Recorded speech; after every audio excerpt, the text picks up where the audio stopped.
امریکی صدر Donald Trump Switzerland میں جاری ورلڈ اکنامک فورم میں شریک ہیں، جبکہ یہاں واشنگٹن میں کانگریس کو ان کا مواخذہ کرنے کے بعد اب یہ فیصلہ کرنا ہے کہ کیا صدر ٹرمپ کو ان کے عہدے سے برطرف کیا جائے یا نہیں۔ مواخذے کے عمل میں صدر پر اپنے سیاسی حریف سابق نائب صدر جو بائیڈن کے خلاف تحقیقات کے لیے یوکرین پر دباؤ ڈالنے کے باعث اختیارات کے غلط استعمال اور کانگریسی راہ میں رکاوٹ کھڑی کرنے کے الزامات ایوان نمائندگان میں عائد کیے گئے تھے۔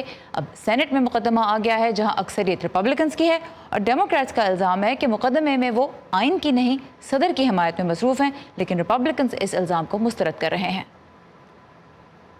Each of us will face a choice. ہم میں سے ہر ایک کو یہ فیصلہ کرنا ہوگا کہ کیا یہ مقدمہ سچ کی تلاش میں ہونا چاہیے یا صدر کی حقائق چھپانے کی خواہش اور معاملہ جلدی ختم کرنے میں مدد کرنے کے لیے۔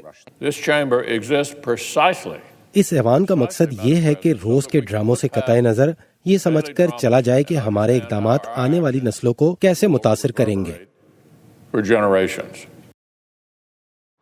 تو آج سے جو مقدمے کا آغاز ہو رہا ہے اس کی تفصیلات کے لیے ہم چلیں گے ندیم یعقوب کی جانب جو کیپٹل ہل پر اس وقت موجود ہیں۔ ندیم، یہ بتائیے کہ اب سینٹ جو ہے وہ مقدمہ سنے گی تو کارروائی میں کیا ہوگا؟ بہت سی چیزیں سارا واضح نہیں ہیں۔ اس کی وجہ یہ ہے کہ آج جو ہے وہ دونوں رہنما جن کے آپ نے ساٹس ہمارے ناظرین کو سنوائے، ان کو طے کرنا ہے کہ ضابطہ کار اس ٹرائل کے لیے کیا ہوگا۔ انہیں یہ طے کرنا ہے کہ کتنا وقت جو ہے دونوں پارٹی کے اراکین کو بحث کے لیے، دلائل پیش کرنے کے لیے، جرا کے لیے دیا جائے یا ابتدائی بیانات جو ہیں ان کے لیے کتنا وقت مختص کیا جائے۔ یہ بھی طے کرنا ہے کہ جو مزید دستاویزی ثبوت ہیں وہ پیش کرنے کی اجازت ہونی چاہیے یا نہیں، یا گواہان کو پیش کرنے کی اجازت ہونی یا نہیں۔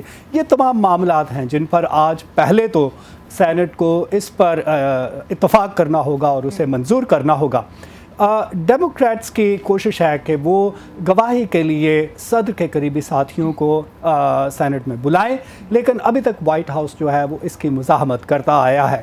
ریپبلکنز کا کہنا ہے کہ اگر ڈیموکریٹس جو ہیں صدر کے قریبی ساتھیوں جیسے قومی سلامتی کے سابق مشیر جان بولٹن یا چیف آف سٹاف مک ملوینی کو گواہی کے لیے بلاتے ہیں تو ریپبلکنز جو ہیں وہ نائب صدر جو بائیڈن اور ان کے بیٹے ہنٹر بائیڈن کو گواہی کے لیے بلانا چاہیں گے۔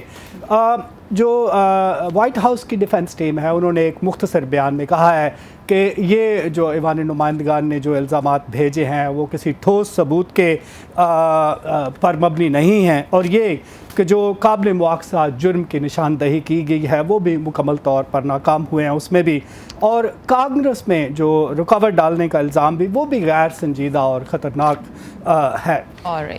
اس کے علاوہ جو ہم اپنے ناظرین کو بتانا چاہیں گے کہ جو یہ ٹرائل ہو رہا ہے اس کی جو سپریم کورٹ کے چیف جسٹس ہیں وہ اس کا صدارت کریں گے، لیکن جو اراکین ہیں سینٹ کے وہ تمام جوری کا کردار ادا کرتے ہیں، اور جیسا کہ آپ نے کہا سینٹ میں صدر کو ہٹانے کے لیے ریپبلکنز کو 2/3 یا 100 میں سے 67 ووٹس کی اکثریت حاصل ہے، اور ریپبلکنز کو سینٹ میں اکثریت حاصل ہے۔